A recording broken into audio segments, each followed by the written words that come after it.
Qytetarët vlonjat vazhdojnë ende të përballen me një sër problematikash të cilat kërkojnë zgjidhje. Atirt Hoxha, këshilltar bashkiak nga radhët e opozitës, thotë se problemi kryesor që rëndon mbi qytetarët është mungesa e infrastrukturës. Hoxha tregon se infrastruktura mungon jo vetëm në rrugë, por edhe në institucione si në kopshtet, qerdhet ato shëndetësore dhe deri tek administrata. Sipas tij, projektet janë ndër vite në letër, por nuk realizohen, edhe pse qytetarët, bizneset paguajnë taksa për realizimin e investimeve. Mendoj e para njerë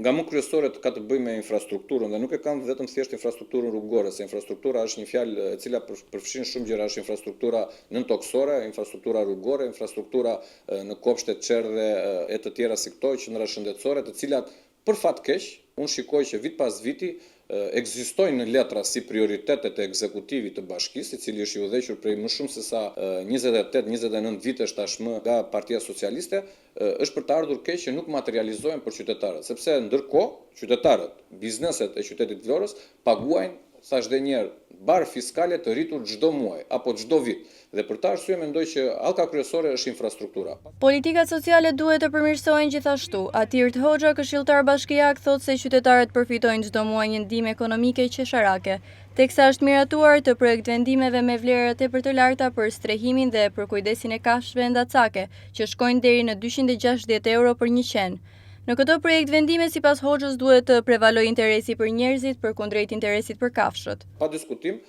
mendoj që politikat sociale janë një zë shumë i rëndësishëm, pasi shpeshherë shikojmë që paguhen për ndihma sociale shifra shumë të ulta, kur ndërkohë vijnë projekt vendime për të paguar për qenë, jo se jemi kundër kësaj iniciative dhe kësaj streze e cila Bashkia Vlorë edhe në kuadër të parafrimit të legjislacionit shqiptar me Bashkimin Evropian, në kuadër të integrimit të Shqipërisë në Bashkimin Evropian, por nuk mundet kurse që ne të paguajmë 260 euro për një qen dhe ndërkohë paguajmë shifra minimale nga 35 apo deri në 60 apo 65.000 lekë të vjetra për ndihmë sociale. Ne do duhet që të paktën në këto projekt vendime do duhet që të prevalojë interesi për njerëzit, nuk mund të prevalojë interesi për kafshët. Pa diskutim që ka nevojë që, siç thash, edhe për kafshët të kemi një kujdes të shtuar, por nuk mundet që të kemi pagesa të jashtëzakonshme për një qen dhe ndërkohë japim ndihmë sociale apo ndihmë ekonomike në shifra shumë më të vogla. Atirt Hoxha tregon se ekzekutivi ka për detyrë të ketë konsultime të gjëra publike mbi investimet që do të realizohen në qytet, duke patur në fokus zona që janë në harres totale. Degradimi i infrastrukturës rrugore ka ardhur edhe si rrjedhojë e projektit për realizimin e ujësjellësit të Vlorës. Nga ana tjetër, Hoxha thotë se ekzekutivi duhet ta shohë biznesin si partner dhe jo si një instrument ku vilen veç të ardhura nga taksat që ju merren edhe pa të drejtë. Këto janë disa nga pa diskutim që vetë ekzekutivi ka detyrë për të pasur konsultime publike të gjëra lidhur edhe me investimet, me infrastrukturën, thash edhe një herë, duke pasur prioritet zonat të cilat janë në harres totale. Ti mund të shikosh bulevardin qendror Ismail Qemali apo aty që ne quajmë Vlorë Skel të sistemuar, të pastruar, por ndërkohë kur shkon në brendësi të lagjeve ti shikon një infrastrukturë të shkatruar, e cila